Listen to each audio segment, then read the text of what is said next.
छुट्टियों में अपने गांव दुर्गापुर वापस आता है, जहां उसे देख पूरा गांव खुशी से झूम उठता है। जब गया था तब इतना सा था और अब देखो कितना बड़ा हो गया है। हाँ सरपंच जी, जब मैं गया था तब आप भी बहुत जवान थे और अब देखो कितने बूढ़े हो गए हैं आप। चलो चलो, बढ़िया है। बच्चा घर वापस आ गया। इसी खुशी में आज रात पार्टी होगी। क्या बात है, गांव में भी पार्टियां होने लगी। वैसे अगर पार्टी की बात है तो आज क्यों सीधा होली पार्टी करते हैं।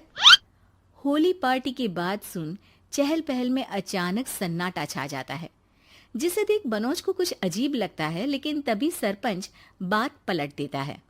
अब बहुत देर हो गई, चलो सब अपने घर चलो, पार्टी के बारे में कल सोचेंगे। मनोज भी मम्मी पापा के साथ घर आ जाता है, पर होली पार्टी और उस पर पूरे गांव की खामोशी वाली बात अभी तक उसके जहन से निकलती नहीं। पापा, होली पार्टी की बात पर सब चुप क्यों हो गए थे। अरे होगी उनकी कोई अपनी बात, मुझे गांव की पंचायत ही थोड़ी पता है। थक गया हूँ, चलो सो जाते हैं, कल बात करते हैं। पापा की बात मानते हुए मनोज भी सोने चला जाता है। आज तो छुपा लिया, लेकिन हफ्ते बाद जब होली का दिन आएगा तब इसे कैसे रोकोगे। अगली सुबह सूरज के साथ ही मनोज भी गांव घूमने निकल जाता है, जिस पर रास्ते में उसे अपनी ही उम्र के कुछ लड़के भी मिलते हैं, जिनसे दोस्ती कर अब वो उनके साथ घूमने लगता है। इसी तरह कुछ दिन बीत जाते हैं और होली नजदीक आने लगती है। दोस्तों, होली में 4 दिन ही बचे हैं, पर गांव में उसकी कोई तैयारियां क्यों नहीं दिख रही। क्योंकि यहाँ होली नहीं मनाई जाती। अरे पर ऐसा क्यों। वो राजा भूषण। अरे तुम 4 दिन के लिए आए हो, क्या इतना सोच रहे हो। चलो कुछ खाने चलते हैं। इसी के साथ एक बार फिर होली की बात को टलते हुए देख मनोज को शक होने लगता है। वो घर पहुंचते ही इंटरनेट पर अपने गांव और राजा भूषण के बारे में जानकारी निकालने लगता है। क्या? मुझे आज तक ये नहीं पता था। ऐसा कैसे? किसी ने मुझे कुछ बताया क्यों नहीं? सारी जानकारी लेने के बाद मनोज गांव वालों या अपने मम्मी पापा से कुछ पूछे बिना खुद ही उसकी सच्चाई के बारे में छानबीन करने लगता है, जिसके चलते वो राजा भूषण की हवेली में पहुंचता है। वाह, क्या हवेली है यार। पर क्या यहाँ सच में कोई भूत है? हेलो भूत जी, कोई है क्या? हम इस साल गांव में होली सेलिब्रेट कर रहे हैं, क्या आप उस पर थोड़ा इंटरव्यू देंगे? मनोज के ऐसा बोलते ही गांव में तूफान उठ जाता है और हवेली में रखी सारी चीजें हिलने लगती है। एक अदृश्य शक्ति मनोज को धक्का देकर हवेली से बाहर निकाल दरवाजा बंद कर लेती है। ये सब देख मनोज हैरान रह जाता है। क्या अभी मुझे हवा ने धक्का देकर बाहर निकाल दिया?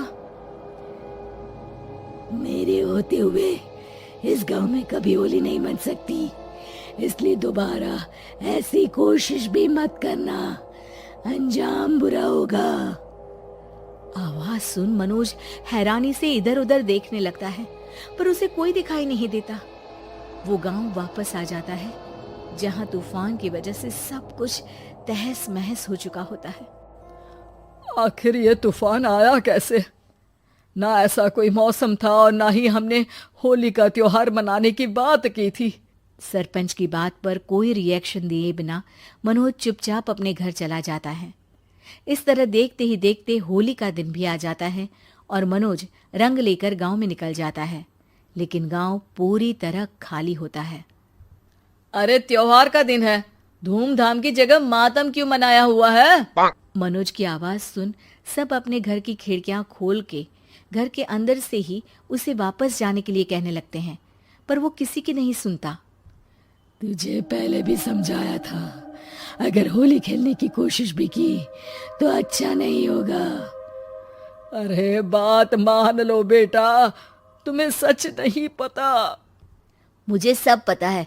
सालों पहले इस राजा ने एक अंधविश्वास फैलाया और आप लोग आज तक उसे मानते आ रहे हो।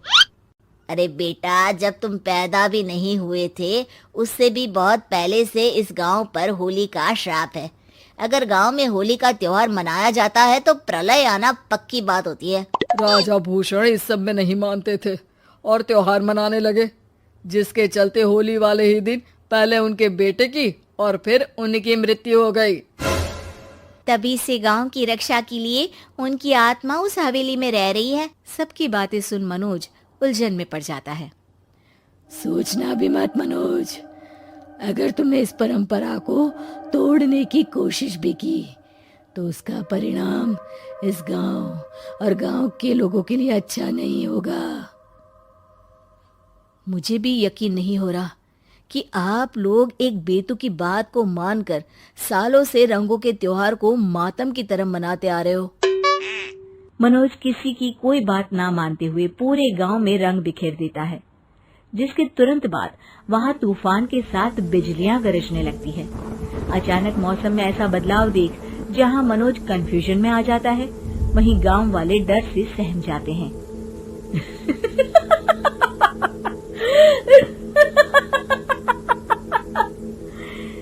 इस लड़के ने हमारे जैसे सिर्फ अपने स्वार्थ के लिए नहीं बल्कि पूरे गांव की खुशियों के लिए यहाँ होली मनाई है, जिस वजह से अब इस गांव पर होली का श्राप टूटता है। ऐसा बोलकर राजा का भूत वहां से गायब हो जाता है, जिसके बाद गांव के लोग धूमधाम से होली मनाते हैं।